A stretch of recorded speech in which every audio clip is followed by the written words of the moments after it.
Aming Diyos, na mayaman sa pag-ibig at sa biyaya, maraming salamat po sa pagliligtas sa amin sa pamamagitan ng napakahalagang dugo ng Panginoon. Thank you for bringing young members together in this place as a youth retreat. Maraming salamat po at pinagtipon po ninyo ang mga membrong kabataan sa lugar na ito sa Young Adult Retreat. Please help us to gain courage and comfort from the Lord through this youth retreat. Tulungan niyo po na magtamo kami ng pag-aaliw at ng katapangan sa pamamagitan ng youth retreat na ito.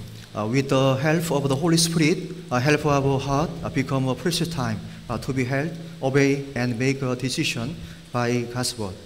Sa pamamagitan po ng Young Adult Retreat, tulungan niyo po ang aming mga puso na magkaroon ng magandang oras at pagkakataon upang manghawakan, sumunod at magpasya sa pamamagitan ng salita ng Diyos. The Lord save us when we were young and help us to use our strength, wisdom, and courage for the Lord.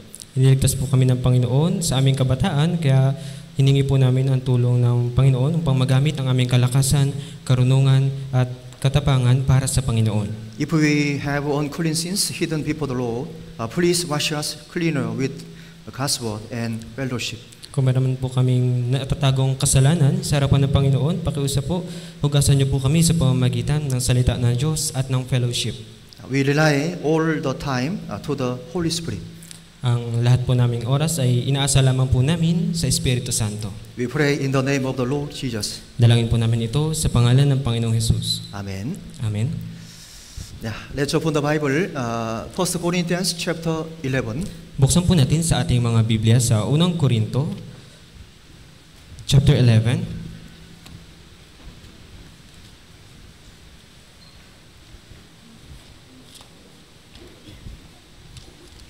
Yeah, verse 1. Sa unang Korinto po, chapter 11, verse 1.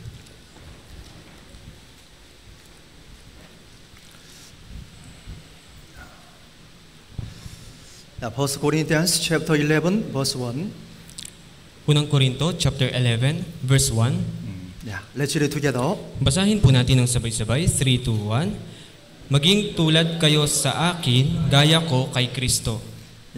When a person is growing normally in Christ, he will have a clear standard of living. Kapag ang isang tao po ay lumalago ng normal kay Kristo, magkakaroon po siya ng malinaw na pamantayan ng pamumuhay. So, he will know clearly why, what, and how I should live on and do it. Malalaman niya po ng malinaw kung bakit, ano o paano ko dapat ipamuhay at paano gagawin.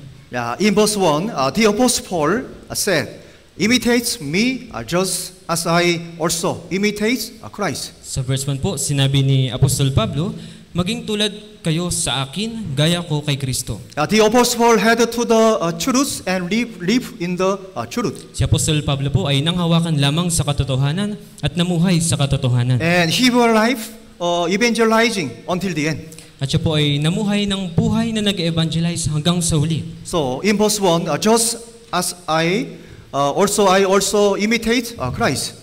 Sa verse 1 sinabi, gaya ko kay Kristo. The Lord love us to the end. Inibig tayo ng Panginoon hanggang sa uli. And He suffered on the cross to save us. At siya ay nagdusa doon sa krus para iligtas tayo. And the apostle of the early church gave their lives to preach the gospel. At yung mga alagad po, ang mga apostol nung unang iglesia ay isinuong o sinuko yung kanilang mga buhay para sa pangangaral ng Ebanghelyo. And the gospel was delivered to us through the labor and sacrifice of many martyrs. At yung Ebanghelyo po ay naihatid sa atin sa pamagitan po ng pagpapagal at sakripisyo ng mga taong namartir.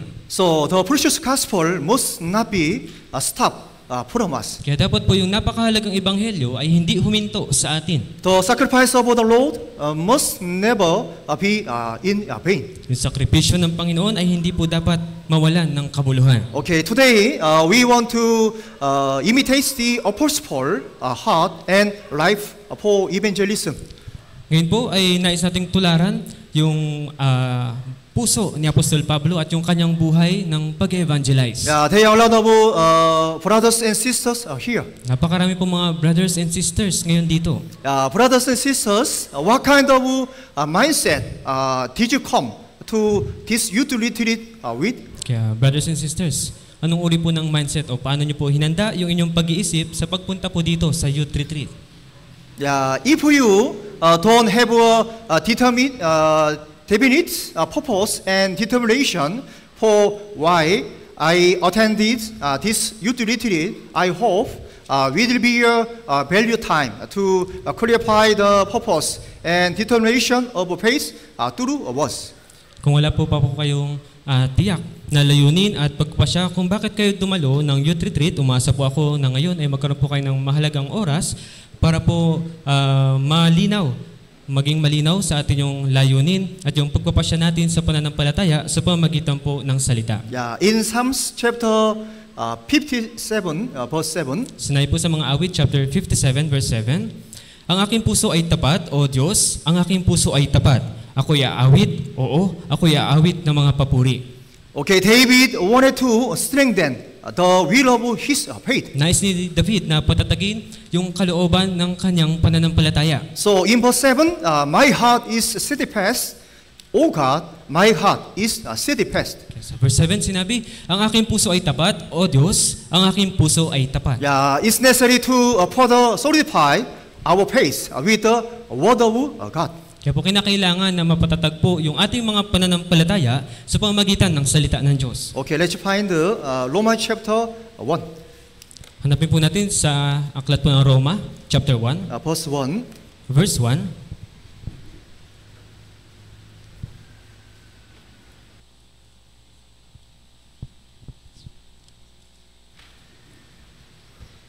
Romans chapter 1 verse 1. Sa aklat po ng Roma, chapter 1, verse 1. Yeah, let's read together. Basahin po natin. Verse 1, 3, 2, 1. Si Pablo na alipin ni Jesucristo, tinawag upang maging apostol, ibinukod para sa ebanghelyo ng Diyos. Yeah, verse 1 records the identity of the apostle Paul. Sa verse 1 po, naitala yung pagkakilanlan ni Apostol Pablo. Yeah, in verse 1, Paul, a servant of Jesus Christ. Sa verse 1, sinabi, si Pablo na alipin ni Jesucristo. And in verse 1, separated to the gospel of God. At sa verse 1 din po sinabi, ibinukod para sa ebanghelyo ng Diyos. And in verse 14, I am a debtor. At sa verse 14, sinabi, ako'y may pananagutan. So the apostle Paul wanted to serve the Lord who had served him. Kaya si Apostol Pablo po ay nagnanais na paglingkuran yung Panginoon na nagligtas sa kanya. And he wanted to fulfill the mission the Lord had entrusted to him. At nais ng isa katuparan yung misyon na ipinagkatiwala sa kanya ng Panginoon. So he desperately wanted to preach the gospel. He realized to others. Kaya gustong-gusto niyang ipangaral yung ebanghelyo na naunawaan niya. He also needed to think about our identity through the Word of God. Tayo din po, kailangan maunawaan din natin yung ating pagkakilanlan sa pamamagitan po ng salita ng Diyos. Who am I before God? Sino ba ako sa harapan ng Diyos? So, my behavior is shaped by my perception of who am I. Kaya yung aking pag-uugali ay nauhubog sa kung anong sa tingin ko, kung sino ako. Yeah, so in verse 1, the Apostle Paul introduced himself as a servant of Jesus Christ. Kaya sa verse 1, pinakilala ni Apostol Pablo yung kanyang sarili bilang alipin ni Jesucristo. Servant means slave. Ang ibig sabihin po ng isang lingkod ay isang alipin o bihag. In the old days, money was used to buy and sell animals and slaves. Nung unang araw po, yung pera ay ginagamit pambili ng mga hayop at pambili ng mga alipin. Yeah, because a slave belonged to the master. At yung mga alipin ay pagmamayari ng kanilang So, Panginoon. the master could use the slave as he pleased. Kaya maaaring gamitin ng Panginoon yung kanyang alipin sa anumang kanyang ikalulugod. Yeah, there's no freedom for the servant. Wala pong kalayaan para sa mga alipin. And the servant has no plan and desires. At yung alipin ay walang sariling plano o pagnanais. The servant only existed for the master. Yung alipin ay umiiral lamang para sa kanyang Panginoon. So in verse 1, Paul, a servant of Jesus Christ. Kaya po sinabi sa verse 1, si Pablo na alipin ni Jesucristo. Yeah, Paul, a servant of sin, was saved and became a servant of righteousness. Si Pablo po na alipin ng kasalanan ay naligtas at naging alipin ng katuwiran. And he became a living person for Christ after being saved. At siya ay naging isang buhay na tao nilalang para kay Kristo matapos niyang maligtas. So he lived in strict submitting to the sovereignty of Christ. Kaya po siya ay namuhay ng mahigpit sa ilalim ng kapangyarihan ni Kristo. And he lived daily obeying the Lord's commandments and doing things that glorify the Lord. At siya po ay namumuhay araw-araw ng sumusunod sa utos ng Panginoon at ginagawa niya ito upang maluwalhati ang Panginoon. In verse 1, Paul, a servant of Jesus Christ. Sa verse 1 sinabi, si Pablo na alipin ni Jesucristo. Yeah, he was so glorified that he was a servant of Jesus Christ. Siya ay labis na niluwalhati na siya ay isang lingkod o alipin ni Jesucristo. Yeah, we who are saved, son of God. Tayo pong mga naligtas ay anak ng Diyos. Yeah, we are the brides of Tayo Christ. po ay asawang babaeng ikakasal kay Kristo. We are a royal priesthood. Meron po tayong maharlikang pagkapari. And you are servant of Jesus Christ. At tayo po ay lingkod o alipin ni Jesucristo. Yeah, so we must not forget this fact. Kaya hindi po dapat natin kailanman makalimutan ang Yeah, katotohanan ito. we are servant of Jesus Christ. Tayo ay alipin ni Jesucristo. And in verse 1, separated to the gospel of God. At sa verse 1 po sinabi, ibinukod para sa ebanghelyo ng Diyos. So, brothers and sisters, why do you live on this earth after being saved? Kaya brothers and sisters, bakit pa po tayo nabubuhay sa mundong ito pagkatapos po nating maligtas? Yeah, in Psalm chapter 118, verse 17, Sinabi po, hindi ako mamamatay kundi mabubuhay at ang mga gawa ng Panginoon ay isasalaysay. okay, so we are to live our lives evangelizing. Tayo po ay nabubuhay para mabuhay, ipamuhay yung ating buhay nang nag-e-evangelize. Yeah, for example, if the body is everything in this world, its purpose is to succeed in the world, eat well and live well. Halimbawa po, kung katawan lamang ang lahat-lahat sa atin sa mundong ito, kung ganon yung layunin ng ating buhay ay maging matagumpay sa mundong ito, kumain at mabuhay ng maayos. However, if there is a soul to be successful in this world, eat well and live well, cannot be the ultimate purpose. Ganyan pa man po, kung mayroong kaluluwa, yung pagiging matagumpay sa mundong ito, yung pagkain ng maayos at pamumuhay ng maayos ay hindi po maaaring maging pinakalayunin ng ating buhay. Yeah, if there is a soul, the ultimate purpose of man is to have eternal life. Dahil kung mayroong kaluluwa, yung pinakalayunin ng buhay ng tao ay magkaroon ng buhay na walang hanggan. Yeah, we receive the eternal life through the Bible. Natanggap po natin yung buhay na walang hanggan sa pamamagitan ng Biblia. Yeah, in John chapter 5, verse 39, Sinabi po sa Juan chapter 5 verse 39, sinasaliksik ninyo ang mga kasulatan sapagkat iniisip ninyo na sa mga iyon ay mayroon kayong buhay na walang hanggan at iyon ang nagpapatotoo tungkol sa akin. so, brothers and sisters, why should we preach the gospel of God to other every day? Brothers and sisters, bakit po natin kailangang ipangaral yung ebanghelyo sa ibang tao araw-araw? Because all people can get eternal life only through the Bible. Dahil lahat po ng tao ay maaaring magkaroon ng buhay na walang hanggan tanging sa pamamagitan lamang po ng Biblia. So we cannot help but preach this gospel to other souls. Kaya wala po tayong ibang magagawa kundi ipangaral itong ebanghelyo sa ibang ligaw na kaluluwa. Yeah, in John chapter 14, verse 6. Sinabi sa kanya ni Jesus, ako ang daan at ang katotohanan at ang buhay. Sino man ay hindi makakarating sa Ama Yeah, kundi Jesus- sa pamamagitan ko. Sorry, so Jesus has opened the way to God. Binuksan ni Jesus yung daanan tungo sa Diyos. Yeah, God's word is truth. Yung salita ng Diyos ay katotohanan. Okay, so when we realize the truth, we gain eternal life. Nang naunawaan po natin yung katotohanan, nagkaroon tayo ng buhay na walang hanggan. And God has accomplished all the work of saving souls by sacrificing His only begotten Son. At tinapos po ng Diyos yung gawain ng pagliligtas ng mga kaluluwa sa pamagitan ng pag-aalay ng kanyang tanging anak. So we must preach this wonderful fact every day. Kaya kailangan po nating ipangaral ang nakamamanghang katotohanan ito araw-araw. Yeah, because God has entrusted us with the mission of preaching the gospel. Dahil ipinagkatiwala sa atin ng Diyos yung misyon ng pangangaral ng Ebanghelyo. In 1 Corinthians chapter 9, verse 16, Sa unang Korinto po, chapter 9, verse 16, sapagkat kung ipinangangaral ko ang Ebanghelyo, ay wala akong dahilan upang magmalaki, sapagkat ang katungkulan ay iniatang sa akin. Kahabag-habag ako kung hindi ko ipangaral ang Ebanghelyo. we live in the days when the Lord's coming is very near. Tayo po ay namumuhay sa mga araw kung saan ang pagbabalik ng Panginoon ay napakalapit na. The saved person enter the kingdom of God after a while. At pagkalipas po ng ilang sandali, yung ligtas na tao ay papasok sa walang hanggang kaharian ng Diyos. God has put us on this earth. Pero inilagay pa tayo ng Diyos sa mundong ito.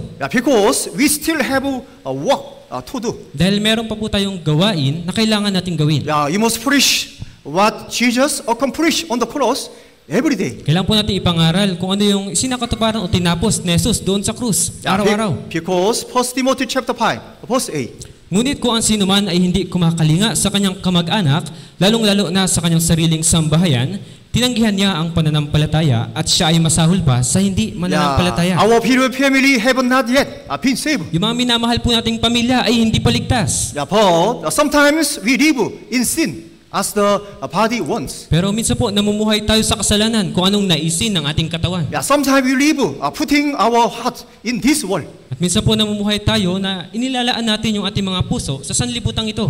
But we know very well that in this world there are few times left. Pero nalalaman po natin ng mabuti na hindi na po sapat yung natitirang oras sa atin sa mundong ito.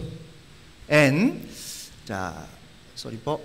In sorry po. Romans chapter 1.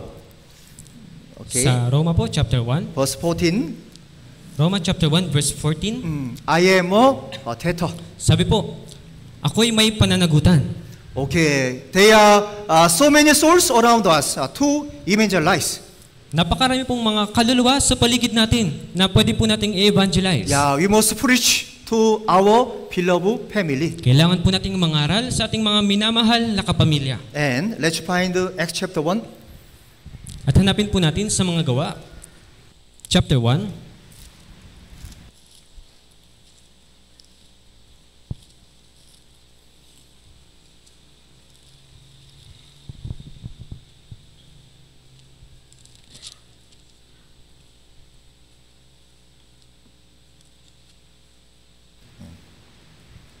Acts chapter 1 verse 8. Mga gawa, chapter 1 verse 8. Acts chapter 1 verse 8. Mga gawa, chapter 1 verse 8. Do we need to stretching? Kailangan niyo po bang mag-unat? Stretching? Are you okay? Okay lang po kayo? Okay, continue po. Patuloy po tayo. Acts chapter 1 verse 8. Let's read together. Basahin po natin mga gawa, chapter 1 verse 8, 3, 2, 1. Ngunit tatanggap kayo ng kapangyarihan pagbaba sa inyo ng Espiritu Santo, at kayo'y magiging mga saksi ko sa Jerusalem, sa buong Judea at Samaria, at hanggang sa kaduluduluhang bahagi ng lupa. The Holy Spirit testify of God's grace achieved through Jesus' death and resurrection. Yung Espiritu Santo po, yung nagpapatotoo sa biyaya ng Diyos na isakatuparan sa pamagitan po ng kamatayan at muling pagkabuhay ni Jesus. And the Holy Spirit testify to the facts of the gospel through saints. At yung Espiritu Santo po ay nagpapatotoo sa katotohanan ng Ebanghelyo sa pamamagitan ng mga banal. In verse 8, when the Holy Spirit has come upon you. Sa verse 8 po, sinabi po sa verse 8 na ang Espiritu Santo ay dumating sa inyo. Okay, in order to fulfill our evangelistic mission, we must first have assurance of salvation. Para may sakatuparan po natin yung mission natin na pangangaral ng Ebanghelyo, una, kailangan po muna natin magkaroon ng katiyakan ng kaligtasan. Okay, so brothers and sisters, did you forgiven all your sins through the blood of Jesus? Brothers and sisters, napatawad na po ba lahat ng inyong mga kasalanan sa pamamagitan ng dugo ni Jesucristo? This is so important. First, Napakahalaga po nito. Ito dapat po muna. because in order to fulfill our evangelistic mission, we must first have assurance salvation. Dahil po para may sa katuparan yung mission po natin na pangangaral ng Ebanghelyo, una, kailangan muna natin magkaroon ng katiyakan ng kaligtasan. Yeah, in verse 8, but you shall receive power when the Holy Spirit has come upon you. Sa verse 8 po, sinasabi doon na ngunit kayo tatanggap ng kapangyarihan paggaba sa inyo ng Espiritu Santo. Yeah, when you are saved, we receive the power of the Holy Spirit, the power of God.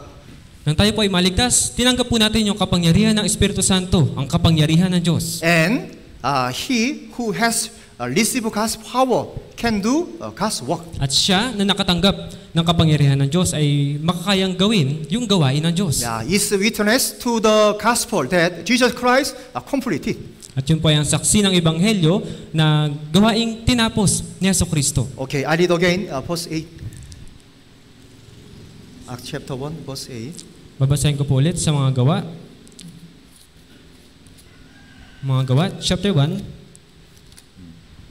verse 8. Ngunit tatanggap kayo ng kapangyarihan paggaba sa inyo ng Espiritu Santo at kayo magiging mga saksi ko sa Jerusalem, sa buong Judea at Samaria at hanggang sa kaduluduluhang bahagi ng lupa. That's why we must be diligent, fervent, and boldly preach the gospel every day. Kaya dapat po kailangan tayo maging masibag, masigasig at matapang na ipangaral yung Ebanghelyo araw-araw. Yeah, this is because the Holy Spirit bears witness to Jesus Christ, to the saved person, to the wonderful facts of the gospel. Ito po ay dahil yung Espiritu Santo, yung nagiging saksi po o nagpapatotoo kay Jesucristo sa pamagitan ng ligtas na tao at sa pamagitan po ng nakamamanghang katotohanan ng Ebanghelyo. Okay, the book of Acts details the Apostle Paul, our evangelistic journeys. Sa aklat po ng mga gawa ay detalyado pong isinaad dito yung misyon na paglalakbay ni Apostol Pablo ng pangangaral ng Ebanghelyo. Okay, he spent 2 years of his first mission journey and traveled 2,400 kilometers. Inabot po siya ng 2 taon sa kanyang unang misyon na paglalakbay at siya po ay naglakbay ng 2,400 kilometro. Okay, he spent 3 years on his second mission journey and traveled 4,480 kilometers. At inabot naman po siya ng 3 taon sa kanyang ikalawang misyon na paglalakbay at siya ay naglakbay po ng 4,480 kilometro. And he spent 4 years on a 3 mission journey and traveled 5,600 kilometers. At inabot naman po siya ng 4 na taon sa kanyang ikatlong misyon na paglalakbay at naglakbay po siya ng 5,600 kilometro. Yeah, his fourth evangelistic journey took him 4,000 kilometers from Jerusalem to Rome, travel as a prisoner. At yung ika-4 naman po niya na paglalakbay ay inabot po siya ng 4,000 kilometro mula po Jerusalem papuntang Roma nang siya ay naglalakbay bilang isang bihag. Yeah, he spent 9 years on non-stop evangelistic journeys and travel a total of 17,600 kilometers for evangelism. Siya po inabot ng 9 na taon nang walang tigil ng pangangaral ng Ebanghelyo sa kanyang paglalakbay at siya po ay naglakbay ng sumatotal na 17,600 kilometro para sa evangelism. After he was able, he preached the gospel without sitting boldly and eagerly until he was martyred. At pagkatapos po niyang maligtas, ipinangaral niyang Ebanghelyo ng walang tigil, na may katapangan at masigasig hanggang siya ay mamartir o mamatay. Yeah, because in his heart was the joy of salvation, thanksgiving. Dahil sa kanyang puso ay meron pong kagalakan ng kaligtasan at pagpapasalamat. Yeah, in Philippians chapter 3, verse 14. Nagpapatuloy ako tungo sa mithiin para sa gantimpala ng dakilang pagtawag ng Diyos kay Kristo Jesus. And he wanted to live in such a way as to repay the favor he had received from the Lord. At nais siyang mamuhay sa ganitong paraan para masuklian yung biyayang natanggap niya mula sa Panginoon. And because he wanted to live a life that please and glorify the Lord. At dahil nagnanais siya mamuhay ng buhay na nagbibigay lugod at kaluwalhatian sa Panginoon. So he only boasted of the cross. Kaya pinagmamalaki niya lamang po ay ang krus. And he wanted to know the Lord more. And he lived for the gospel to the end. At nagnais po siyang makilala na higit pa ang Panginoon at nagnais siyang mabuhay para sa Ebanghelyo hanggang sa uli. And he lived for the eternal. At siya ay nabuhay po para sa walang hanggan. Yeah, so now before him is prepare a crown of eternal glory. Kaya ngayon po sa kanya ay inihanda ang isang putong o korona ng kaluwalhatian. But it wasn't easy for him to preach the gospel, and he had to face many difficulties. At hindi po naging madali sa kanya yung pangangaral ng ebanghelyo at kailangan niyang humarap sa iba't iba at maraming kahirapan. Yeah, in the end, he overcame everything and won. At sa huli po, napagtagumpayan niya ang lahat at siya'y nagwagi. Yeah, because the Lord was with him. Dahil ang Panginoon ay kasama niya. So he gave his life to God for the gospel. Kaya ibinigay po niya yung kanyang buhay sa Diyos para sa ebanghelyo. Yeah, in Acts chapter 20, verse 24. Let's read together. Basahin po natin 3:2-1. Ngunit hindi ko itinuturing ang aking buhay na mahalaga sa aking sarili upang maganap ko lamang ang aking katungkulan at ang ministeryong tinanggap ko sa Panginoong Hesus na magpatotoo sa magandang balita ng biyaya ng Diyos. Okay, and let's find the Romans chapter 5, chapter 9. At hanapin po natin sa aklat po ng Roma, chapter 9.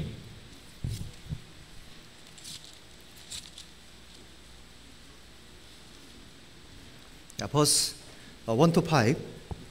Sa aklat po ng Roma, chapter 9, verse 1 hanggang 5.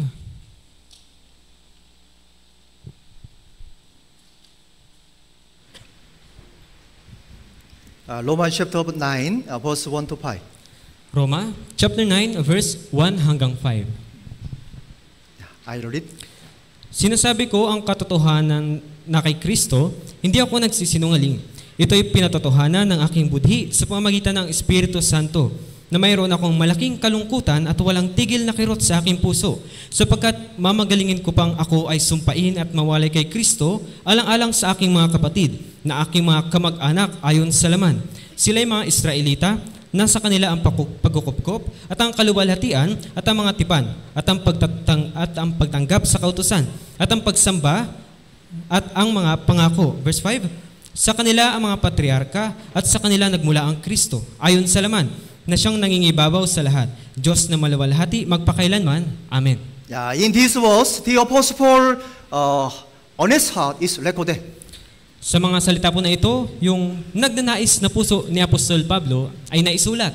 Yeah, at the Ping Seibu, we have a strong desire to evangelize our beloved family. Pagkatapos po nating maligtas, nagkaroon po tayo ng masiding pagnanais na ma-evangelize din yung ating mga mahal na kapamilya. Yeah, for example, when we have a cold, we cough, have a sore throat, have a fever, and are sick. Halimbawa po kapag tayo nagkakasipon, tayo po ay uubuhin, mamaga yung ating lalamunan, magkakalagnat at magkakasakit. Yeah, there are many characteristics that appear to those who have been truly born again of the Holy Spirit. Kaya marami po mga katangian ang lumalabas sa mga tunay na naipanganak na muli sa pamamagitan po ng Espiritu Santo. Yeah, it wants us to have a sure hope heaven, to love the Bible, to live in a holy distinction, to love the Lord, to love the church, to love our brothers and sisters, and to love and evangelize for lost souls. Nais po nito na tayo ay magkaroon ng tiyak na pag-asa sa langit, ibigin ang Biblia, mamuhay ng banal na pagkahiwalay at mamuhay para sa Panginoon, ibigin ang iglesia, ibigin ang mga brothers at sisters, ibigin ang pagliligtas sa mga ligaw na kaluluwa. In particular, he want to evangelize his beloved parents and family. At sa partikular po, magnanais siya na evangelize o maligtas yung kanyang mga minamahal na kapamilya. And a young man who grew up in an unbeliever's home was saved and attended a church. Isang kabataan ang lumaki sa hindi mananampalatayang tahanan at naligtas at dumadalo ng church. Then the persecution, beatings, and harassments from unbelieving family members began. Kaya yung mga pag-usig, yung mga yung pangharas sa kanya ng hindi mananampalatayang membro ng kanyang pamilya ay nagpasimula. Yeah, someone asked him a question. At may nagtanong sa kanya ng isang tanong. Yeah, what is your wish? Is it that you feel comfortable attending church without persecution from your family? Sinabi na, ano ang iyong kahilingan? Yun ba ay maging komportable ka sa pagdalo ng simbahan ng church nang walang pag-uusig sa iyong pamilya? Brothers and sisters, what do you want answer about this question? Kayo po, brothers and sisters, ano po yung gusto nyong isagot sa tanong na ito? Yeah, he replies, no, I can endure any amounts of persecution. Sinabi niya, hindi. Kaya kong pagtiisan ang ganong karaming pag-uusig. Yeah, my only wish is for all my beloved family to be saved and go to heaven. Yung aking tanging kahingilingan lamang ay lahat ng aking mga minamahal na pamilya ay maligtas at makapunta sa langit. Yeah, this kind of heart can never be possessed by one who has not realized the Lord's love. Yung ganitong uri po ng puso, hindi po magkakaroon nito kailanman yung mga taong hindi nakaunawa ng pag-ibig ng Panginoon. Yeah, this is a kind of heart that only a saved person can have. Ito po ay uri ng puso na tanging ang mga ligtas na tao lamang po ang magkakaroon nito. This is heart of Jesus Christ, a heart that loves souls given by the Holy Spirit. Ito po yung puso ni Jesucristo, ang pusong nagmamahal sa mga ligaw na kaluluwa. Okay, and chapter 10, At sa chapter 10 po, verse 1, verse 1, Roma, chapter 10, verse 1. I read it. Mga kapatid, ang nais ng aking puso at ang dalangin ko sa Diyos, alang-alang sa kanila, ay ang sila ay maligtas. The family evangelism is not easy. Pero po yung pag-evangelize sa pamilya ay hindi po madali. Yeah, there is brokenness, pain, and suffering in the heart of the saved saints. Meron po mga kabiguan, sakit, pagdurusa sa ating mga puso sa atin na mga naligtas na banal. We continue to pray and do everything we can to save everyone, even one soul. Nagpapatuloy tayo sa pananalangin at ginagawa lahat ng ating magagawa o makakaya para lamang magligtas ng kahit isang kaluluwa. Sometimes our heart are so broken and desperate that we cry out in front of our beloved families. Minsan, yung ating mga puso po ay labis na nabibigo at labis na desperado na umiiyak tayo sa harapan ng mga mahal nating kapamilya. Okay, Romans chapter 9, verse 1 and 2. Sa aklat po ng Roma, chapter 9. Yeah, I read verse 1 and 2. Let's read together, verse 3. Babasahin ko po yung verse 1 at verse 2. Sabay-sabay po tayo sa verse 3. Sinasabi ko ang katotohanan na kay Kristo, hindi ako nagsisinungaling. Ito'y pinatotohanan ng aking budhi sa pamamagitan ng Espiritu Santo, na mayroon akong malaking kalungkutan at walang tigil na kirot sa aking puso. 3, 2, 1. Sapagkat mamagalingin ko pang ako ay sumpain at mawalay kay Kristo alang-alang sa aking mga kapatid na aking mga kamag-anak ayon sa laman. Yeah, the Apostle Paul desperate heart for lost souls is recorded. Yung tunay na nagnanais na puso ni Apostol Pablo para sa mga ligaw na kaluluwa ay naisulat po dito. Yeah, when only believers are cut off from Jesus, from Christ, they go to hell. Kapag isang hindi mananampalataya po ay mahiwalay kay Kristo, sila po ay mapupunta sa impyerno. Yeah, in verse 3, he desperately wanted that to happen, even if it meant he would go to hell instead. Sa verse 3, naisulat po dito na mas gugustuhin niya pang mangyari sa kanya yon, kahit na ang ibig sabihin nito ay mapunta siya sa impyerno. Okay, so brothers and sisters, why should we evangelize? Brothers and sisters, bakit po ba natin kailangang mag-evangelize? Araw-araw po. Why po? Bakit po kailangan natin mag-evangelize araw-araw? Yeah, because there really is a heaven and a hell. Dahil mayroon talagang langit at impyerno. Yeah, we know that. We know what heaven and hell are like. Alam po natin kung ano ang langit at impyerno. After our beloved family dies, they will live in heaven or hell forever. Pagkatapos pong mamatay ng ating mga kapamilya, mamumuhay po sila magpakailanman sa langit o sa Yeah, impyerno. hell is where the unbelievers goes. At yung impyerno po yung patutunguhan ng mga hindi mananampalataya. So, brothers and sisters, do you really believe that hell exists? Yeah, brothers and sisters, naniniwala po ba talaga kayo na mayroong impyerno? How many percent po? Mga ilang percent po kaya? Wala percent? Really? 100%? Sandaan po talaga? But why don't you have pity on the souls of your unsaved family and evangelize? Pero bakit hindi po kayo nahabag sa kaluluwa ng inyong mga mahal sa buhay, mga kapamilya, para i-evangelize sila? Yeah, we know what make us truly happy and what transform us into a new person. Nalalaman natin kung ano yung talagang makakapagpasaya sa atin at makakapagpabago sa atin bilang isang bagong nilalang. Okay, let's find Romans chapter 4. Hanapin po natin sa aklat ng Roma, chapter 4, Verse 6 to 8. verse 6 hanggang 8.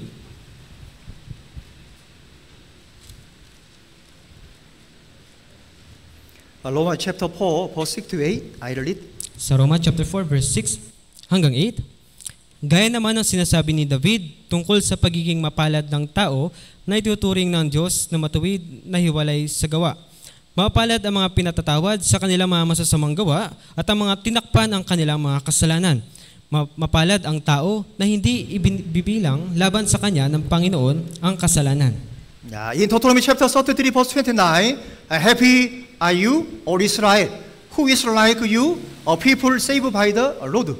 Sa Deuteronomy po, chapter 33, verse 28, sabi po doon, mapalad ka, O Israel, sinong gaya mo? Sambayan ng niligtas ng Panginoon. Yeah, we know what makes us truly happy and what transforms us into a new person. Nalaman po natin yung talagang tunay na makakapagpasaya sa atin at makakapagpabago sa atin bilang isang bagong pagkatao. Okay, so we know that all souls can be saved through the word of the gospel. Nalalaman po natin na lahat ay maaaring maligtas sa pamagitan po ng salita ng Ebanghelyo. Yeah, even the most heinous people, people who don't know letters, children, and the sick, when they hear and believe God's word with an honest heart, we have seen them saved.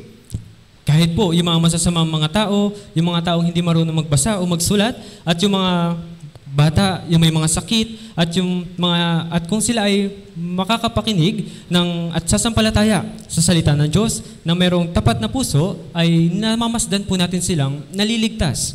Yeah, because Romans chapter 3, verse 22. Dahil po sa Roma, chapter 3, verse 22, I read it. ang pagiging matuwid ng Diyos sa pamagitan ng pananampalataya kay Jesucristo sa lahat ng mga sumasampalataya, sapagkat walang pagkakaiba. Yeah, in verse 22, to all and on all who believe, for there is no difference. Sinabi po dito sa verse 22 na sa lahat ng mga sumasampalataya, sapagkat walang pagkakaiba. Okay, so Romans chapter 1, Balik po tayo sa Roma chapter 1, verse 16. verse 16.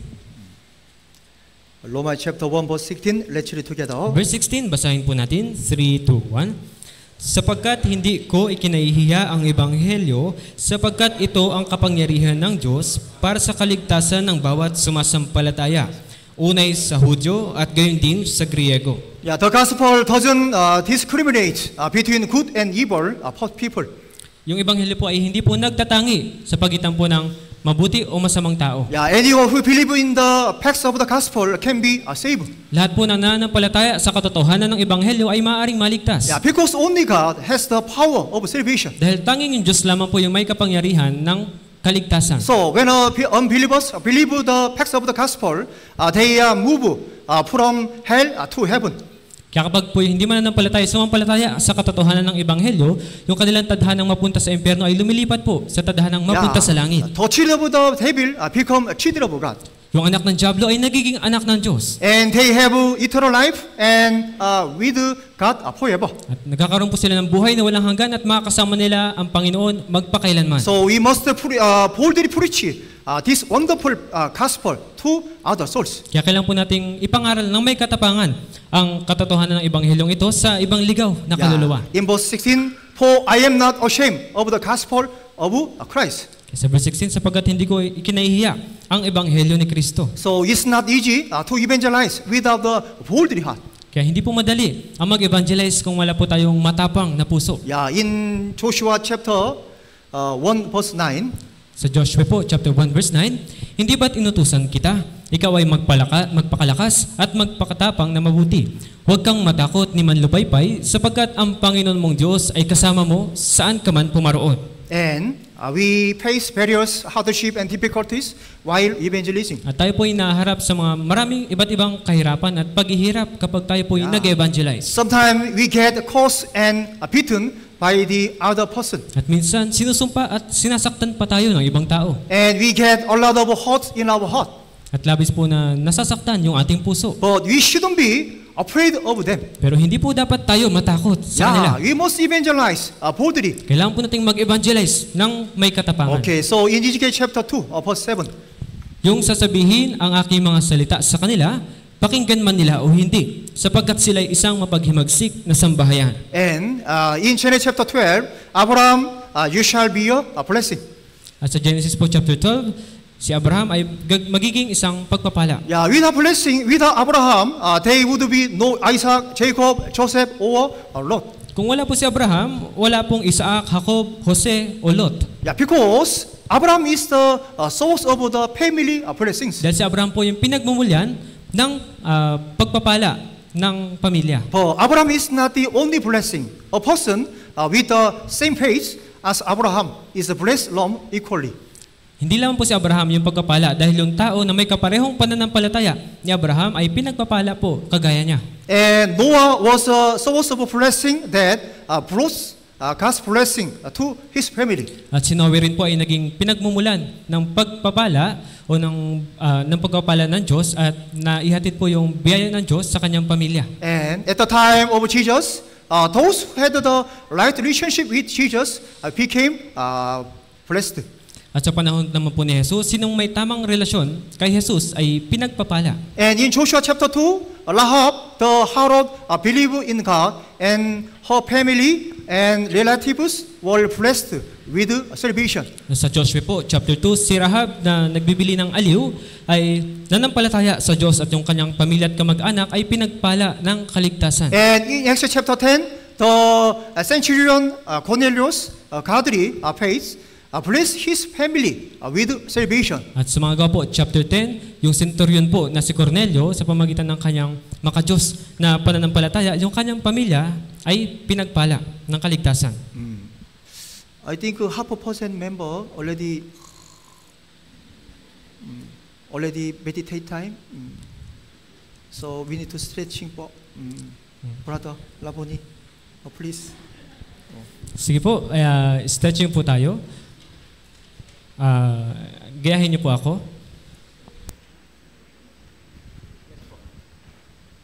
Sarap po.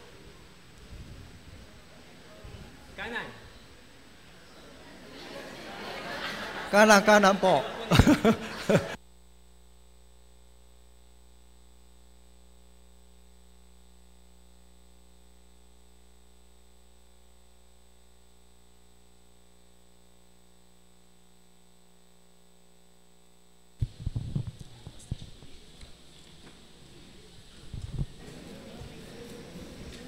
Okay. Are you ready po? Okay. Handa na po kayo ulit? Okay. And in Acts chapter 16, her and her entire family was saved through Lydia. At sa mga gawa po, chapter 16, sa pamagitan po ni Lydia, yung kanyang buong pamilya ay naligtas. And in Acts chapter 16, through the Philippian jailer, his entire family was saved. At sa mga gawa rin po, chapter 16, sa pamagitan po ng bantay ng kulungan sa Filipos, yung kanyang buong pamilya rin po ay naligtas. So, if the one who is near to the saved person, he'll be in a blessed way. Kaya sino man pong malapit sa ligtas na tao, siya po ay nasa landas. When a person is saved, he's a blessing lump. Kapag ang isang tao po naligtas, siya po ay pinagmumulan ng pagpapala. After being saved, we are the blessing lump of each family. Kaya pagkatapos po nating maligtas, bawat isa po sa atin ay naging pinagmumulan ng pagpapala kada pamilya. Okay, so in Acts chapter 16, verse 31, let's read together. Basahin po natin, 3, 2, 1.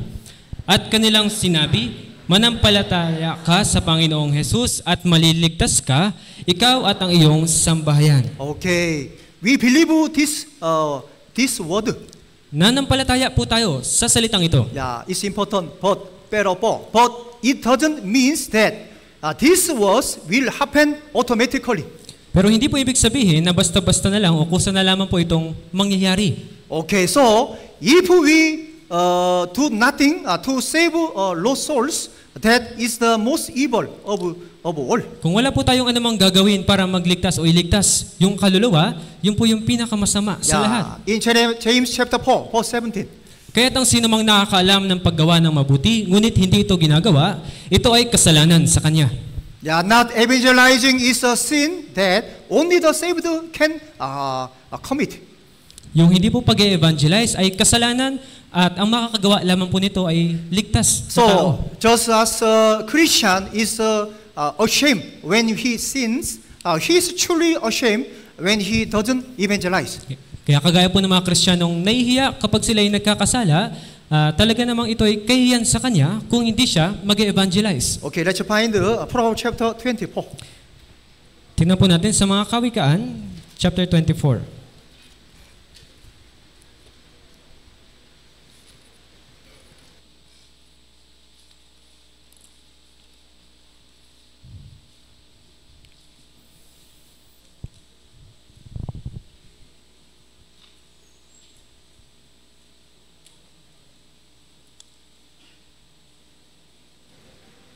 Proverbs chapter 24, verse 11 to 12. Mga Kawikaan po, chapter 24, verse 11 hanggang 12. Let's read together. Basahin po natin, 11, 12, 3, 2, 1. Iligtas mo silang dinadala sa kamatayan, pigilan mo silang natitisod patungo sa katayan. Kung iyong sinasabi, narito, hindi namin ito nalalaman, hindi ba niya alam ang sa mga puso'y tumitimbang? At siyang nagbabantay sa iyong kaluluwa, hindi ba niya nalalaman? At ang bawat tao ayon sa gawa niya ay di ba niya gagantihan? It would be nice to look back and see what we have done to save the people we love.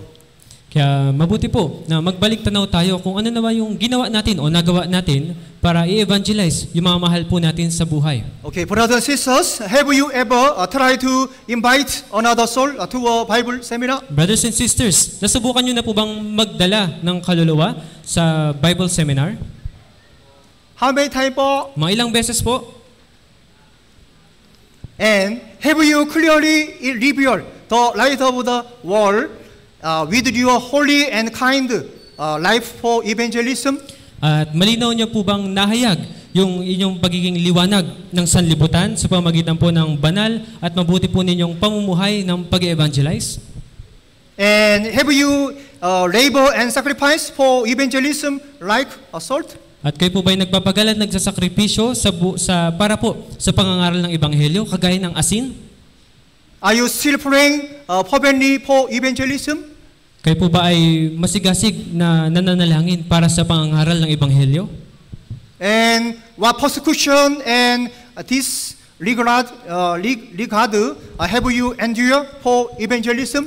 At ano po mga pag-uusig yung hindi nyo sinaalang-alang at inyong mga pinagtiisan para po sa pangangaral ng Ebanghelyo? And are you still waiting in faith and patience for evangelism? Kayo po ba ay patuloy na naghihintay sa pananampalataya at nagtsatsaga para sa evangelism? On the contrary, don't you have a cold heart for the souls of your family and friends? O hindi naman po kaya nanlamig na yung inyong mga puso para sa kaluluwa ng inyong mga pamilya at mga kaibigan? And are you unconcerned about salvation, living in the world and in sin? At wala na po ba kayong pakialam sa kaligtasan at kayo namumuhay na lang sa sanlibutan at sa kasalanan? While you are living in the world and in sin, your beloved family and friends are getting closer and closer to hell. Habang tayo po ay namumuhay sa sanlibutan at sa kasalanan, yung ating mga minamahal na kapamilya at mga kaibigan ay papalapit ng papalapit sa impyerno. Eventually, one day, death will surely come to them, and they will fall into hell. At di kinalaunan po, isang araw, darating sa kanila ang kamatayan at mauhulog sila sa impyerno. But we still have time. Pero meron pa po tayong oras. So we should cling to God more fervently. Kaya kailangan po nating manghawakan pa na higit at masigasig sa Panginoon. If we had put aside our pride and humbly approach them and offer them good, they would probably be rejoicing in Jesus. Kung isasantabi po natin yung ating mga pagmamalaki at tayo ay lalapit sa kanila ng may kapakumbabaan at maghahandog tayo sa kanila ng mga mabubuting bagay, ay marahil magalak din sila kasama natin kay Jesus. And if we had to labor and sacrifice more for them, they would be saved and in fellowship with us in the church. At kung magpapagal pa po tayo at magsasakripisyo para sa kanila, ay mari po silang maligtas at manatili sa fellowship at sa church. Okay, so why are our beloved family and friends not saved? Is it their indifference, their hardness of heart? Bakit po kaya hindi pa rin ligtas yung mga minamahal po nating pamilya at mga kaibigan? Ito po ba ay dahil wala silang pakialam sa kaligtasan at dahil matigas ang kanilang puso? This is not the answer. Hindi po yun ang sagot. Yeah, our laziness and indifference are the problem. Yung ating katamaran at pagiging walang pakialam natin ang problema. And it's our coldness toward the soul that is the problem. At yung panlalamig natin sa ligaw na kaluluwa, yun po ang problema. So, we cannot remember the last time we pray with a tear to evangelize our beloved family. Kaya hindi na natin maalala kung kailan tayo umiyak sa pananalangin sa pag-evangelize natin sa pamilya natin. Yeah, we need to have the same heart as the Apostle Paul and Moses. Kailangan po natin magkaroon ng parehong puso ni Apostol Pablo at ni Moises. Okay, let's find Exodus chapter 32. Hanapin po natin sa Exodo chapter 32.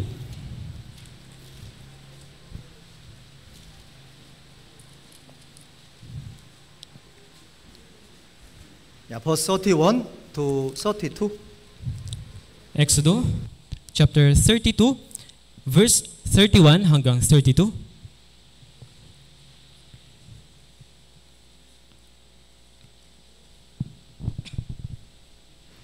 Exodus chapter 32 verse 31 to 32.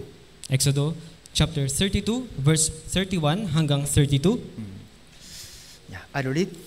Kaya't bumalik si Moises sa Panginoon at sinabi, "O ang bayang ito'y nagkasala ng malaking kasalanan at gumawa sila para sa kanilang sarili ng mga Diyos na ginto." Verse 32, "Ngunit ngayon, kung maaari ay patawarin mo ang kanilang kasalanan at kung hindi, ay burahin mo ako sa aklat na isinulat mo."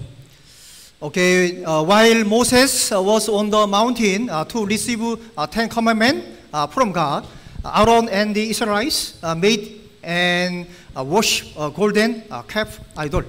Habang si Moises po ay nasa bundok upang tanggapin yung 10 utos ng Diyos, si Aaron po at yung mga Israelita ay gumawa at sumamba sa Diyos-Diyosang gintong guya. Yeah, this sin would have included Moses' family and relatives. At sa paggawa ng kasalanan ito, kasama po yung pamilya at kamag-anak ni Moises. Okay, so he clung desperately to God for his family and for all of Israel. Kaya po siya ay labis na nanawagan sa Diyos para sa kanyang pamilya at sa mga Israelita. Yeah, the prayer of one man, Moses, saved the entire nation of Israel. Yung panalangin po ng isang tao na si Moises ang nagligtas sa buong bayan o buong bansang Israel. Yeah, because we need to copy we need to learn the Moses action in front of God. Kaya kailangan po nating tularan kung ano yung ginawa ni Moises sa harapan ng Diyos. Okay, in verse 31, English Bible, Sa verse 31 po nakalagay doon sa English Bible ay sa una, Okay, in the Korean and Tagalog Bible, it's written like I am so sad. Nakalagay po sa Biblia ng Korea o kaya sa ibang Tagalog ay labis akong nalulungkot. Yeah, Moses was so saddened by the state of the Israel that he wept and asked God for forgiveness. Si Moises po ay labis na nalungkot sa kalagayan po ng mga Israelita at siya ay tumangis at humingi ng kapatawaran sa Diyos. Yeah, because the Israelites didn't have a proper understanding of how angry God was with them for making and serving idols. Dahil hindi po naunawaan ng mga Israelita kung gaano nagkagalit yung Diyos sa kanila sa paggawa nila at paglingkod nila sa Diyos-Diyosan. If they had known, they would have repent and ask God for forgiveness. Kung nalaman lang sana nila ay magsisisi sila at hihingi rin sila ng kapatawaran sa Diyos. Our beloved family is not properly aware of their miserable fate. Yung mga minamahal po nating pamilya, hindi po nila lubusang naunawaan yung kanilang patutunguhan. So they are not interested in salvation. Kaya wala po silang interes sa kaligtasan. And they don't know the lies about God and the Bible. They have no fear of God, judgment and eternal hell. Kaya po wala silang tamang pagkakakilala o pagkakaalam patungkol sa Diyos at sa Biblia. Kaya wala po silang takot sa Diyos, sa paghuhukom at sa walang hanggang impyerno. So we cry and pray honestly to God every day. Kaya tayo po ay umiiyak at nananalangin ng tapat sa Diyos araw-araw. God will one day humble the heart of hardened parents and bring them to salvation. At isang araw, pagpapakumabain po ng Diyos yung matigas na puso ng ating mga magulang at aakayin sila o dadalhin sila sa kaligtasan. In Psalm chapter 126 verse 5 to 6. Yaong nawang nagsisipaghasik na luhaan ay mag-ani na may sigaw ng kagalakan. Siyang lumalabas na umiiyak na may dalang itatanim na mga binhi ay uuwi na may sigaw ng kagalakan. Nadala ang kanyang mga bigkis na inani. Okay, our honest prayer, our tears prayer can move God's heart and our parents' heart. Yung ating mga tapat po na pananalangin at pananalangin may pagluha ay maaaring makapag-antig sa puso ng Diyos at sa mga puso po ng ating mga magulang. Okay, and Exodus chapter 32, verse 32, bless me out of your book which you have written. At sinabi rin po sa verse 32, kung hindi, ay burahin mo ako sa aklat na isinulat mo. Okay, Moses pray to God at the risk of his life. Nanalangin po si Moises sa Diyos at isinuong niya po yung kanyang sariling buhay. Through this verse, we can see Moses ardent and desperate heart. Sa pamagitan po ng salita na ito ay makikita po natin yung nagnanais at desperadong puso ni Moises. If our whole family goes to hell and I go to heaven alone, that would be very sad. Kaya kung buo po nating pamilya ay mapupunta sa impyerno at tayo lamang po yung mapupunta sa langit, yun po ay labis na nakakalungkot. So we must continue to cling to God, who hears and fulfill our desires. Kaya kailangan po natin patuloy na manghawakan sa Diyos at manalig sa Diyos at pakinggan at dinggin upang dinggin at tuparin yung ating mga pagnanais. In Luke chapter 18, the widow couldn't resolve her resentment on her own. Sa Lucas po chapter 18, yung isang balo po doon ay hindi niya magawang solusyonan yung kanyang daing. So she went on to find a judge who could relieve her resentment. Kaya naghanap po siya ng isang hukom para po mapawi yung kanyang daing. Eventually, unsaved judge relieve her resentment. At sa huli po, yung masamang hukom, yung pumawi ng kanyang daing. Our God is not just a judge. Yung ating Diyos po ay hindi masamang hukom. In Luke chapter 18, verse 7 to 8. At hindi ba bibigyan ng Diyos ng katarungan ang kanyang mga pinili na sumisigaw sa Kanya araw at gabi? Kanya bang matitiis sila? Sinasabi ko sa inyo, mabilis niyang bibigyan sila ng katarungan. Gayunman, pagparito ng anak ng tao, makakatagpo kaya siya ng pananampalataya sa lupa. The devil has a hold on the souls of our beloved family. Inahawakan po ng diablo yung kaluluwa ng ating mga minamahal na kapamilya. God is only one who can release our resentment. At yung Diyos lamang po, yung may kakayanan, yung tanging mayroong kakayanan para po pawiin yung ating daing. Okay, so what we need is a heart that desperately want to save souls. Kaya ang kailangan po natin ay ang puso na desperado at tunay na nagnanais na magligtas ng kaluluwa. Okay, let's find again Romans chapter 1. Hanapin po natin ulit sa aklat ng Roma, chapter 1, verse 16. verse 16.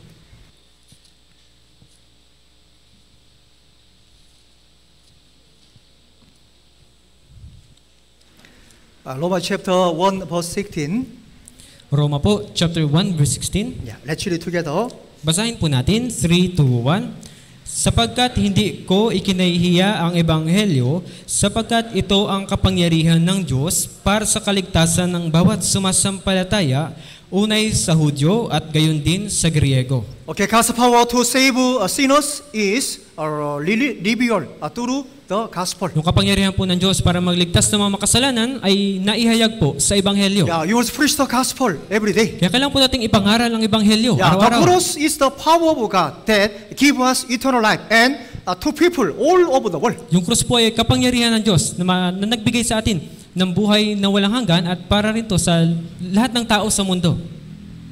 Okay, so the Apostle Paul wanted to suffer with the gospel. Kaya si Apostol Pablo po ay nais niyang magdusa kasama ng ebanghelyo. Yeah, also we want to suffer with the gospel. Tayo din po, nais natin magdusa sa ebanghelyo. Yeah, in 2 Timothy chapter 1 verse 8, Paul share with me in the suffering for the gospel according to the power of God. Sinabi po dito, kundi makipagtiis ka, alang-alang sa ebanghelyo, ayon sa kapangyarihan ng Diyos. Yeah, in God's power is revealed with the gospel. Yung kapangyarihan po ng Diyos ay nahayag sa ebanghelyo. Yeah, through our labor and sacrifice, the power of the gospel is revealed. At sa pamagitan po ng ating mga pagpapagal at sakripisyo, yung kapangyarihan ng ebanghelyo ay nahayag. So we must suffer with the gospel. Kaya kailangan po nating magdusa sa We ebanghelyo. need to labor and sacrifice for the gospel more than now. Kailangan po masigit pa po tayong magpagal at magdusa sa ebanghelyo ng higit kaysa ngayon. Because the gospel is preached through our labors and sacrifice. Dahil yung ebanghelyo po ay naipapangaral sa pamagitan po ng pagpapagal at pagsasakripisyo We can natin. save souls who go to hell. Mari po tayong makapagligtas ng mga kaluluwang mapupunta sa impyerno. That's why we keep on doing personal and street evangelism to save lost souls. Kaya dapat po patuloy tayo sa ating personal na pag-evangelize at sa mga street evangelism para sa pagliligtas ng mga ligaw na kaluluwa. Sometimes our heart are not desperate and cannot move on with faith. Pero minsan po yung ating mga puso ay walang pagnanais at hindi po nakakakilos ayon sa ating pananampalataya. And we can get discouraged and give up people hand based on what we see. At tayo po ay nangihinawa at nangihina dahil lamang po sa mga base po sa mga bagay na ating nakikita. But we want to sacrifice and invest our time again to preach the gospel to unbelievers. Kailangan po nating ilaan yung kailangan po nating magsakripisyo at ilaan po natin yung ating oras para may pangaral yung ebanghelyo sa mga hindi mananampalataya. And you want to labor and sacrifice and cooperate more for the sake of the gospel. At nais po natin magpagal at magsakripisyo at makiibahagi pa na higit pa para sa ebanghelyo. Yeah, because in Isaiah chapter 43 verse 8, dahil po sa Isaías chapter 43 verse 8, iyong ilalabas ang mga taong bulag, gayon may mga mata na mga bingi, gayon may mga tainga. yeah, everyone in this world is spiritually blind and deaf. Lahat po ng tao sa mundong ito, sa spiritual po ay bulag at bingi. Unbelievers don't know their miserable fate. Pero yung mga hindi mananampalataya, hindi po nila nalalaman yung miserable nilang patutunguhan. So they live solely in the pressure, sins, and greed of this world. Kaya po sila ay namumuhay sa kalayawan, sa kasalanan, at sa kasakiman sa mundong ito. Yeah, they don't have the strength to get out of the deep mire. At wala po silang lakas para makaalis dun sa malalim na hukay. Yeah, they are now running to eternal hell. Sila ngayon ay tumatakbong patungo sa walang hanggang Yeah, impyerno. we must deliver them. Kailangan natin silang iligtas. Why po? Bakit po?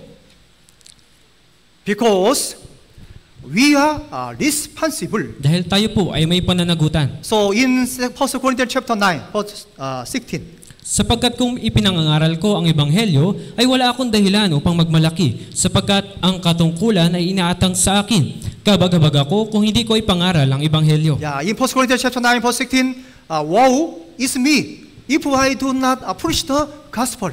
Kabag-habag ako kung hindi ko ipangaral ang ebanghelyo. Yeah, the Lord has entrusted us with our beloved family, relatives, and neighbors.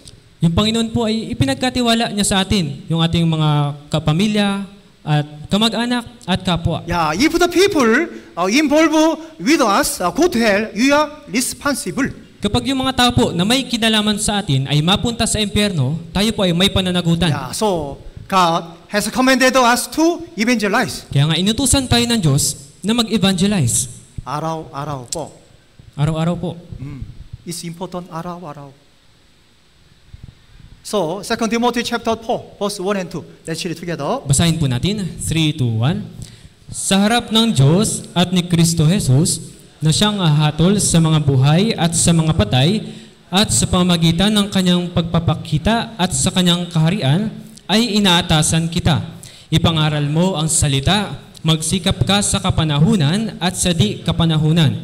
Magtuwid ka, manaway ka, mangaral ka na may buong pagtsatsaga at pagtuturo. Okay, because God saved souls through our evangelism. Dahil nagliligtas ang Diyos ng mga kaluluwa sa pamagitan po ng ating pangangaral ng Ebanghelyo. Yeah, in Acts chapter 10, God saved the Cornelius family through Peter's evangelism. Sa mga gawa po, chapter 10, iniligtas ng Diyos yung pamilya ni Cornelio sa pamagitan po ng pangangaral ng Ebanghelyo ni Apostol Pedro. In verse 8, in Acts chapter 8, God saved the Ethiopian eunuch through Philip's evangelism. At sa mga gawa naman po, chapter 8, iniligtas ng Diyos yung eunuko sa Ethiopia sa pamagitan po ng pangangaral ng Ebanghelyo ni Felipe. Yeah, this is how God saved lost souls. Ito po yung paraan kung paano nagliligtas ang Diyos ng mga kaluluwa. Okay, so no one can be saved unless we preach. Kaya wala pong maliligtas kung hindi tayo mangangaral. Yeah, so we must evangelize Kaya kailangan po natin mag-evangelize. every day po. Araw-araw. Yeah, you must not put off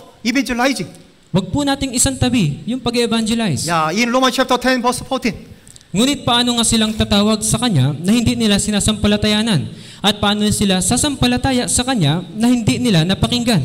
At paano sila makikinig kung walang mangaral? The Christian life is so important. Yung buhay Kristiyano po natin ay napakahalaga. Yeah, God is giving us a chance. When there is an opportunity, we must actively evangelize. Binibigyan po tayo ng Diyos ng pagkakataon. Kaya pag meron po tayong pagkakataon, kailangan po natin mag-evangelize. When po? Kailan po? Araw-araw. Araw-araw po. Yeah, because a day may come when we cannot evangelize. Dahil darating po yung mga araw na hindi na tayo makakapag-evangelize. Yeah, we are living on this world to save lost souls. Tayo po ay nabubuhay sa mundong ito para magligtas ng mga ligaw na Yeah, kaluluwa. you must never forget the purpose of living on this world. Hindi po dapat natin kailanman kalimutan yung layunin natin kung bakit tayo nabubuhay sa mundong ito. And there is something we must do in order to strengthen our evangelism. At meron pong bagay na kailangan natin gawin para mapatatag o mapalakas yung ating pag-evangelize. Yeah, okay, first, we must live a life separate from sin. Una, kailangan nating mamuhay ng buhay na hiwalay sa kasalanan. We live in the days in the world, but we are not of the world. Tayo po ay nabubuhay sa sanlibutan, ngunit tayo po ay hindi sa sanlibutan. Yeah, we have to be different from the people of the world. Kailangan po ay maging iba tayo sa mga tao ng sanlibutan. Yeah, we must live a life separated from the world and sin. Kailangan po tayong mamuhay ng buhay na hiwalay sa sanlibutan at kasalanan. Yeah, let's find Genesis chapter 1. Tingnan po natin sa Genesis chapter 1, Yeah, verse 9 to 12. verse 9 hanggang 12.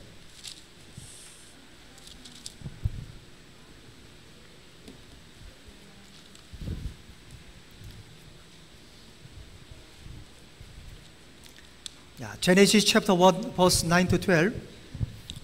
Sa Genesis po, chapter 9, chapter 1, verse 9 hanggang 12. Chapter 1, verse 9 to 12. I read. Chapter 1, verse 9 hanggang 12.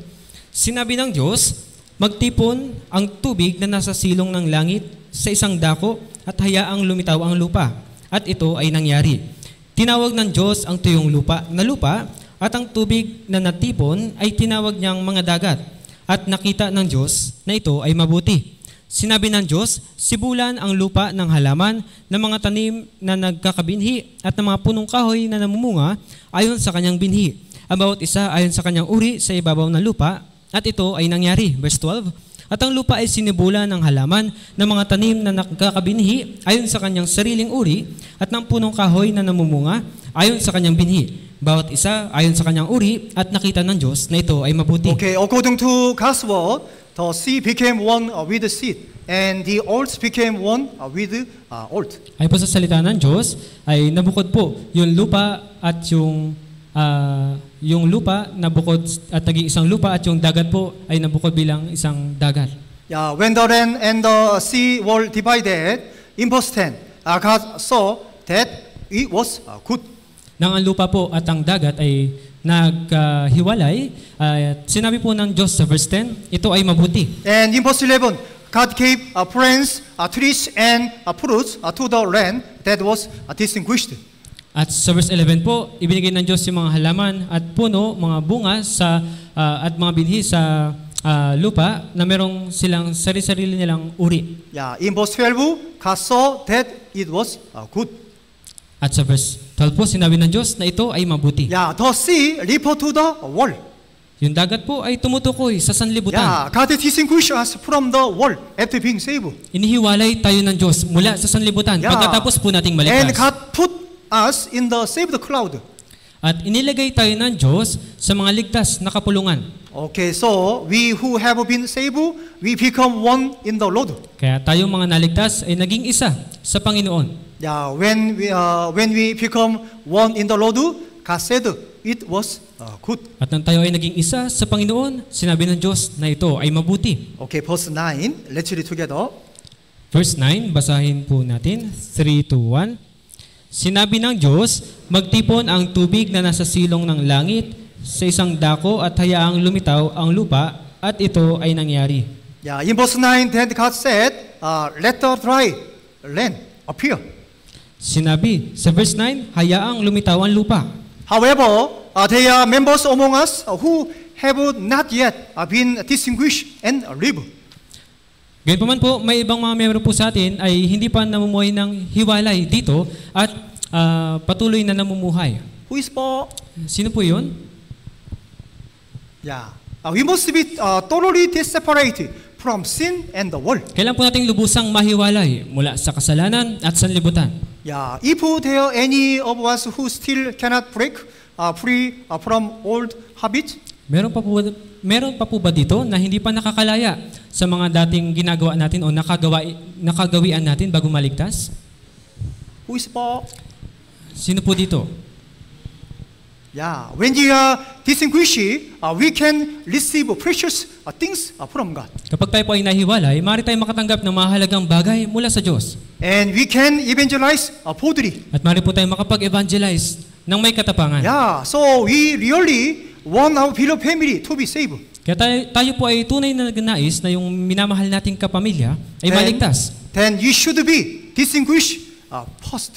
Kaya nga una, kailangan mo nating mamuhay ng hiwalay. Yeah, the reason why we don't receive God's grace and blessing is that we live in compromising with sin and the world.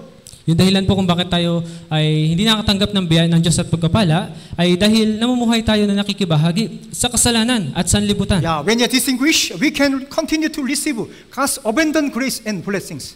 Kapag tayo po ay namuhay ng hiwalay dito, patuloy po tayo makatanggap ng biyaya at masaganang pagpapala ng Diyos. Yeah, because the Bible is the promise of God. Dahil po yung Biblia, yung pangako ng Diyos. Okay, and in Matthew chapter 5 verse 13, you are the salt of the earth. Sa Mateo po, chapter 5, verse 13, kayo ang asin ng lupa. Okay, salt refer to self-sacrifice. Yung asin po ay tumutukoy sa pagsasakripisyo ng sarili. And in Matthew chapter 5 verse 14, you are the light of the world. At sa verse 14 naman po, kayo ang ilaw ng sanlibutan. Yeah, the Lord wants us to be the salt and light of the world. Nais ng Panginoon na tayo ay maging asin at ilaw ng sanlibutan. Okay, in order to be a light in the world, we first need to be a salt. Para maging ilaw tayo ng sanlibutan, una, kailangan muna nating maging asin. Okay, so in the Bible is important order. Kaya sa Biblia po, mahalaga yung pagkakasunod-sunod. Okay, so in Matthew chapter 5, it's written first salt and light. Sa Mateo po chapter 5, naunang naisulat po yung pagiging asin bago yung pagiging ilaw. In order to be the light in the world, we first need to be salt. Para po tayo maging ilaw ng sanlibutan, una, kailangan muna nating maging asin ng sanlibutan. Salt reveal it tastes through sacrifice. At nahayag po yung lasa ng asin sa pamagitan po ng sakripisyo. Yeah, we must faithfully fulfill acts the role of the salt in the church, at home, and school, and at work. Kailangan po natin na tapat na gampanan yung gampanin natin na pagiging asin sa church, sa bahay, sa school, at sa ating trabaho. Yeah, because the Lord wants us to witness the precious gospel powerfully through our lives. Dahil nais ng Panginoon na masaksihan natin yung kapangyarihan po ng mahalagang ebanghelyo sa pamagitan ng ating buhay. Through our labor and sacrifice, we are able to save other souls. Sa pamagitan po ng ating mga pagpapagal at sakripisyo ay maaari po tayong makapagligtas ng mga kaluluwa. Okay, let's find John chapter 12. Hanapin po natin sa Juan chapter 12.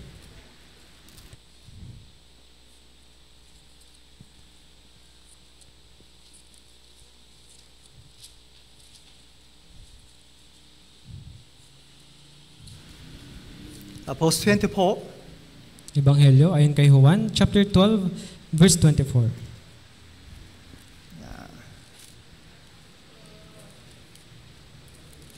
John chapter 12 verse 24. Let's read together. Chapter 12 verse 24, basahin po natin. 3, 2, 1. Katotohanang sinasabi ko sa inyo, maliban na ang butil ng trigo ay mahulog sa lupa at mamatay, ito ay mananatiling nag-iisa. Ngunit kung ito'y mamatay, ay nagbubunga ng marami. We are saved through the Lord's labor and sacrifice. Naligtas po tayo sa pamagitan ng pagpapagal at sakripisyo ng Panginoon. So we want to sacrifice for the Lord, the gospel, and the church. Kaya nais din natin magsakripisyo para sa Panginoon, sa Ebanghelyo at sa church. Yeah, because other souls will surely be saved through our labor and sacrifice. Dahil yung ibang mga kaluluwa ay tiyak na maliligtas sa pamagitan po ng ating pagpapagal at sakripisyo. Yeah, the Lord continue to connect new souls with us. At patuloy na kinukonekta ng Panginoon yung bagong kaluluwa sa atin. New souls are being born again and again. At mga bagong kaluluwa yung naipapanganak na muli. Yeah, this is evidence that we are making a sacrifice before the Lord. At yun po yung katibayan na tayo ay gumagawa ng mga pagsasakripisyo sa harapan ng Panginoon. Okay, so it's necessary that we continue to have one mind sacrifice and obedience for the gospel. Kaya kinakailangan po na magpatuloy po tayo sa pagkakaroon ng isang pag-iisip, pagsunod at sakripisyo para sa Ebanghelyo. The Lord will continue to showing amazing things through us. Yung Diyos po, yung Panginoon po ay patuloy na magpapakita o maghahayag sa atin na nakamamanghang mga bagay sa pamamagitan natin. And in order for us to save other souls, we need a heart that truly loves our souls. At para po sa atin na makapagligtas ng ibang mga kaluluwa, kailangan po natin ng puso na talagang nagmamahal sa mga ligaw na kaluluwa. Yeah, this is so important. Yun po yung napakahalaga. Yeah, we cannot evangelize without a soul loving heart. Hindi po tayo makapag-evangelize kung wala po tayong pusong nagmamahal sa mga kaluluwa. Yeah, our honest heart had the power to move the other person's mind. Yung ating pusong nagnanais po ay may kapangyarihan na makakilos ng pag-iisip ng ibang mga tao. Yeah, what we need is an honest heart to love the soul. Ang kailangan po natin ay pusong nagnanais na umibig o ibigin yung mga ligaw na kaluluwa. Okay, let's find the 2 Kings chapter 4. Tignan po natin sa Ikalawang Hari, chapter 4.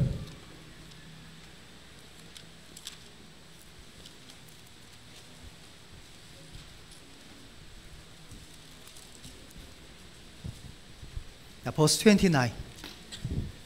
Verse 29. Ikalawang Hari, chapter 4, verse 29. 2 Kings chapter 4, verse 29. Ikalawang Hari, chapter 4, verse 29. I read. Sinabi niya kay Gehazi, bigkisan mo ang iyong mga balakang at hawakan mo ang aking tungkod sa iyong kamay at humayo ka. Kung ikaw ay makakasalubong ng sinumang tao, huwag mo siyang batiin. At kung ang sinuman ay bumati sa iyo, huwag mo siyang sagutin. At ipatong mo ang aking tungkod sa muka ng bata. And verse 31. Si Gehazi ay nauna sa kanila at ipinatong ang tungkod sa muka ng bata. Ngunit walang tunog o palatandaan ng buhay. Kaya't siya'y bumalik upang salubungin siya at sinabi sa kanya, ang bata'y hindi pa nagigising. Yeah, in verse 31, Gehazi put the staff on the child's face, as Elisha said. Sa verse 29 po, inilagay ni Gehazi yung kanyang tungkod sa mukha ng bata, kagaya ng sinabi sa kanya ni Eliseo. But the child didn't come alive. Pero yung bata po ay hindi nabuhay. Okay, so verse 32 to 35. I read.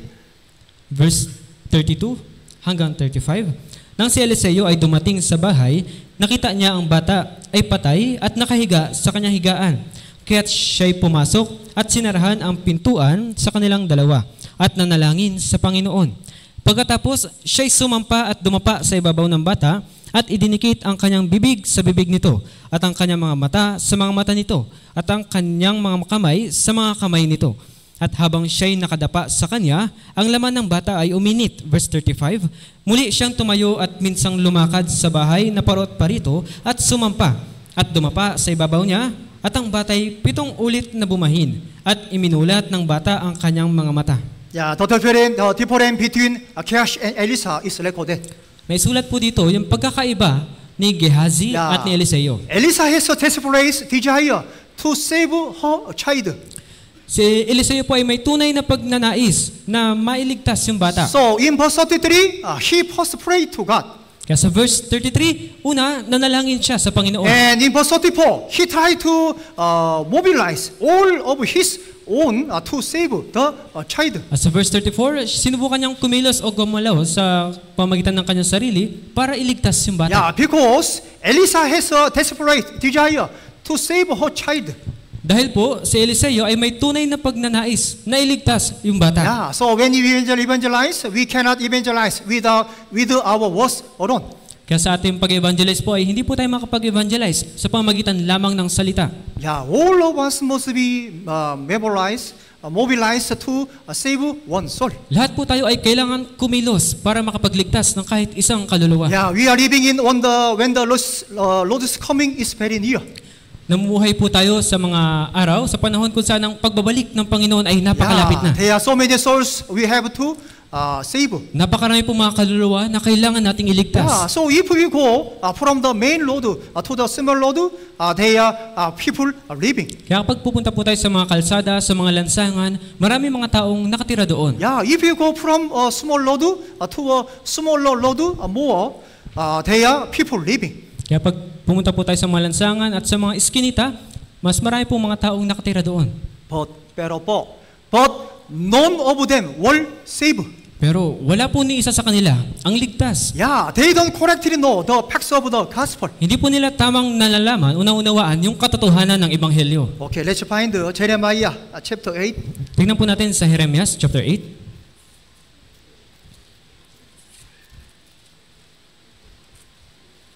Verse 20. Jeremias chapter 8 verse 20.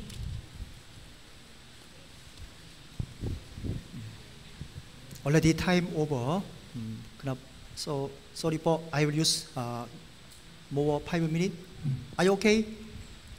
Lampas na po tayo sa oras, pero sorry po, okay lang po bang gumamit pa ako ng 5 minuto pa? Okay. Thank you po. So, Jeremiah chapter 8 verse 20. Jeremias chapter 8 verse 20. Yeah, let's read together. Basahin po natin, 3, 2, 1. Ang pag-aani ay nakaraan, ang tag-init ay tapos na, at tayo'y hindi iligtas. Yeah, this word is the cry of the soul. Yung salitang ito po, ito yung iyak ng mga kaluluwa. Okay, so if we are close to the lost souls, we can hear their cry. Kaya kung tayo'y lalapit po sa mga ligaw na kaluluwa, maririnig natin yung kanilang mga iyak. Pero po, if you continue to see cell phone every day, you cannot hear the lost souls cry. Pero kung patuloy lamang po tayong harap sa ating mga cellphone araw-araw, hindi po natin maririnig yung pag-iyak ng mga kaluluwa. Okay, so sorry po, your cell phone throw away. Yung mga cellphone nyo, patapon na lang po. If your cell phone throw away, you can hear lost souls cry. Kung alisin po niyo o itatapon niyo yung mga cellphone po ninyo, maririnig ninyo yung pag-iyak ng mga kaluluwa. In verse 20, we are not saved. Sa verse 20, tayo'y hindi ligtas.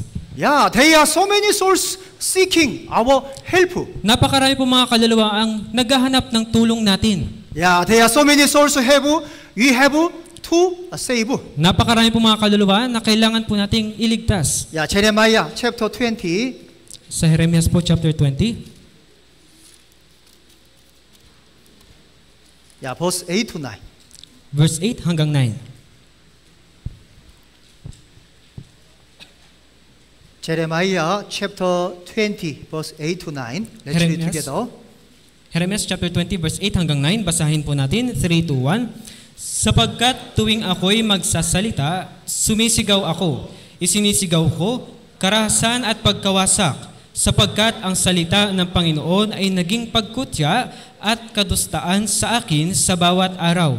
At kung aking sasabihin, hindi ko na siya babanggitin o magsasalita pa sa kanyang pangalan, waring sa aking puso ay may nag-aalab na apoy na nakakulong sa aking mga buto, at ako'y pagod na sa kapipigil dito at hindi ko makaya. Yeah, Jeremiah knew in advance of the destruction of the Israelites. Nauna pong nalaman ni Jeremias yung pagkawasak ng mga Israelita. So he delivered God's message to the Israelites. Kaya hinatid po niya yung mensahe ng Diyos sa mga Israelita. But they didn't listen to him and hated him. Pero hindi sila nakinig sa kanya at kinamuhian pa nila si Jeremias. He continued to deliver God's message to the Israelites. Pero patuloy pa rin niya pong sinasabi yung mensahe ng Diyos sa mga Israelita. Why po? Bakit po? Verse 9, I read again. Sa verse 9, at kung aking sasabihin, hindi ko na siya babanggitin o magsasalita pa sa kanyang pangalan. Waring sa aking puso ay may nag-aalab na apoy na nakakulong sa aking mga buto, at ako'y pagod na sa kakapigil dito at hindi ko makaya. Okay, if you have this mind, we continue to go to evangelism araw-araw. Kung meron po tayong ganitong pag-iisip, ay makapagpatuloy po tayo upang humayo para mag-evangelize araw-araw. Yeah, if you don't have this mind, you need to pray to God. Kung wala po kayong ganitong pag-iisip, kailangan yung manalangin sa Diyos. Yeah, please, God, I want to receive this mind. Pakiusap, O Diyos, gusto ko magkaroon ng ganitong pag-iisip. Yeah, I want to preach the gospel to my beloved family. Gusto ko ipangaral yung ebanghelyo sa minamahal kong kapamilya. John chapter 15. Kaya po, sa Juan, ebanghelyo ayon kay Juan, chapter 15, 1:5. John chapter 15, verse 3 to 7. Sa Juan po, chapter 15, verse 3 hanggang 7. I'll read verse 6 to 7 and let's read together verse 7. 1, chapter 15, verse 3 hanggang 7. Babasahin ko po yung 3 hanggang 6 at sabay-sabay po tayo sa 7. Kayo'y malilinis na sa pamamagitan ng salita na aking sinabi sa inyo. Kayo'y manatili sa akin at ako'y sa inyo. Gaya ng sanga na hindi magbubunga buhat sa kanyang sarili, malibang nakakabit sa puno. Gayon din naman kayo, malibang kayo'y manatili sa akin. Ako ang puno ng ubas, kayo ang mga sanga, ang nananatili sa akin at ako'y sa kanya ay siyang nagbubunga ng marami, sapagkat kung kayo'y hiwalay sa akin ay wala kayong magagawa. Kung ang sinuman ay hindi manatili sa akin, siya'y itatapong katulad ng sanga at matutuyo, at sila'y titipunin at ihahagis sa apoy at masusunog. Verse 7, 3, 2, 1. Kung kayo'y mananatili sa akin at ang mga salita ko'y mananatili sa inyo, hingin ninyo ang anumang inyong nais at ito'y gagawin para sa inyo. Yeah, when you abide in fellowship, we can continue to receive God's blessings. Kung tayo po ay mananatili sa fellowship, ay mari po nating matanggap ng patuloy yung pagpapala ng Diyos. And other souls were saved through us. At ibang mga kaluluwa ay maliligtas sa pamamagitan natin. And our faith becomes stronger and stronger. At yung ating mga pananampalataya ay lalakas ng lalakas. And we can be distinguished from sin. At mari po tayong mahiwalay sa kasalanan. And we can receive answer to our prayer from God. At mari pong masagot yung ating mga panalangin sa Diyos. Okay, so we must root deeply in His body, the church, until we stand before the Lord. Kaya kailangan po nating mag-ugat ng malalim sa kanyang katawan sa iglesia hanggang sa pagharap po natin sa Panginoon. Okay, in 2 Corinthians chapter 5, verse 10. Sapagkat tayong lahat ay kailangang humarap sa hukuman ni Kristo upang bawat isa ay tumanggap ng kabayaran sa mga bagay na ginawa niya sa pamamagitan ng katawan, maging mabuti o masama. Yeah, that is the judgment set of Christ. Meron pong luklukan ng hukuman ni Kristo. So we must not fail our faith life. Kaya hindi po dapat tayong mabigo sa ating buhay pananampalataya. Yeah, we must stay in the word, in the fellowship, in the church and fellowship until the day the Lord comes. Kailangan natin manatili sa salita, sa iglesia, sa fellowship, hanggang sa araw na dumating o bumalik ang Panginoon. Yeah, this is so important. Ito po ay napakahalaga. Okay po. Okay po, Yeah, let us pray together. manalangin na po tayo. Thank you, Father God, for the abundant love and grace. Maraming salamat po, Amang Diyos, sa masaganang pag-ibig at biyaya. Yeah, thank you for teaching us what we should be living through the life of the Apostle Paul. Maraming salamat po sa pagtuturo sa amin kung anong buhay dapat kami mamuhay sa pamagitan po ng buhay ni Apostol Pablo. Yeah, help us to live the rest of our lives for the Lord, the gospel, and the church. Tulungan niyo po kami na maipamuhay namin ang nalalabi namin buhay para sa Panginoon, sa Ebanghelyo at sa Church. Lord, please use us more preciously. Panginoon, pakiusap po, gamitin niyo pa po kami ng higit pa. We pray in the name of the Lord Jesus. Dadalangin po namin ito sa pangalan ng Panginoong Hesus. Amen. Amen.